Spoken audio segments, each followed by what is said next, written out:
The arts and culture space in South Africa has been shaken by a bold move from Minister of Sport, Arts and Culture, Gayton McKenzie, who has officially pulled the plug on the leadership of the National Arts Council, NAC. The decision to cut ties with former Acting CEO Julia Diphofa and the Council's Acting CFO has ignited a storm of debate, sending ripples across the creative sector and reigniting questions about accountability, governance, and the future of cultural institutions under McKenzie's watch. For months, the NAC has been under a cloud of controversy.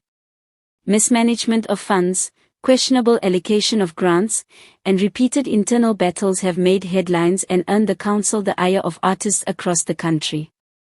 The outcry from creatives, many of whom rely on the NAC for vital funding, had become deafening, and McKenzie, a politician known for bluntness and decisive action, seems to have reached his breaking point. According to sources close to the department, the minister lost confidence in the stewardship of Julia Diphofa, who had stepped into the acting CEO role after a turbulent period for the NAC. Despite her promises of reform and financial cleanups, McKenzie reportedly viewed her leadership as lacking the boldness and transparency required to restore credibility to the council.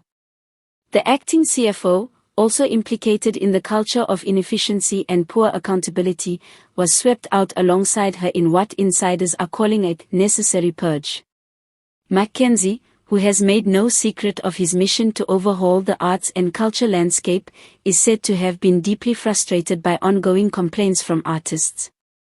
Allegations of delayed disbursements, funds not reaching intended beneficiaries, and opaque financial reporting piled up on his desk.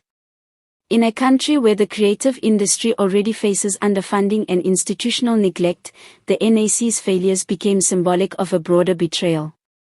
The money meant for the people must go to the people.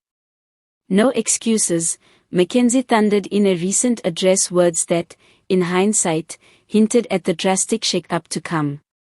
The minister's supporters are hailing the move as a courageous step, arguing that the arts sector has been stifled for years by weak leadership and bureaucratic games. They see McKenzie's intervention as a message that mismanagement will no longer be tolerated, and that the NAC must become a body that truly serves artists rather than administrators. This is a clean-up operation, one cultural activist said. The minister has shown that he is willing to take unpopular decisions if it means fixing what's broken. But not everyone is applauding. Critics argue that McKenzie's style, direct, confrontational, and often theatrical, could destabilize institutions rather than strengthen them.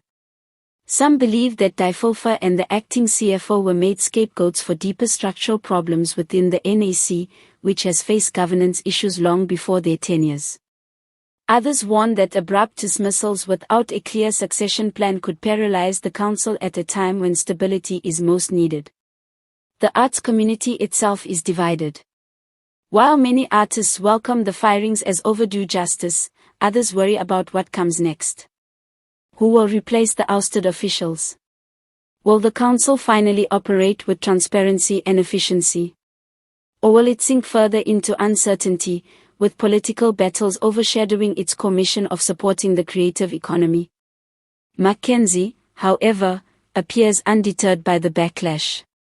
True to his reputation as a political maverick, he has promised sweeping reforms, including stricter oversight of funding processes, a more transparent reporting system, and the possible introduction of independent audits. He has also signaled that he intends to bring in new leadership that will prioritize the interests of artists over entrenched bureaucrats. For now, Julia Diphofa and the acting CFO exit the stage under a cloud of public scrutiny, their legacies tied to one of the most turbulent eras in the NAC's history. Gayton McKenzie, meanwhile, positions himself as both disruptor and reformer, a man willing to make enemies in order to deliver results. What remains to be seen is whether this dramatic shake-up will indeed usher in the accountability and transformation he has promised, or whether it will add another chapter of instability to a council already battered by years of controversy. One thing is certain, McKenzie has sent a loud and unmissable message: failure and complacency in the arts sector will no longer be tolerated, and the NAC is the first institution to feel the weight of his iron hand.